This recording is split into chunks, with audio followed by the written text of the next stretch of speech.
To fix the brackets into timber, you will need a drill and a drill bit, timber screws, and a screwdriver.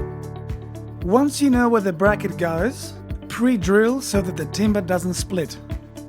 Now place the bracket and fasten the screw.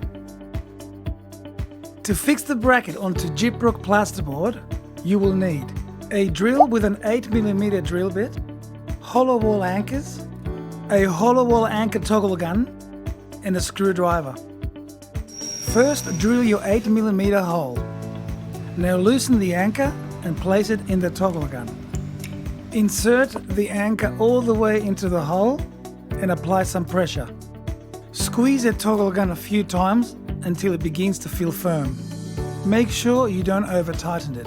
Release the toggle gun with the trigger and remove the screw. Now place the bracket and fasten the screw. Again, make sure you don't over-tighten the screw. You might damage the plaster. We do not recommend using only hollow wall anchors. Try to find at least 2 studs.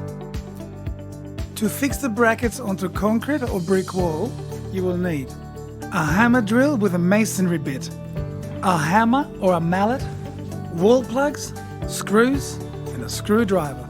Make sure the drill bit, wall plugs, and screws match in size. Drill a hole deep enough for the plug and screw to fit. Now hammer the wall plug until it's flush with the wall.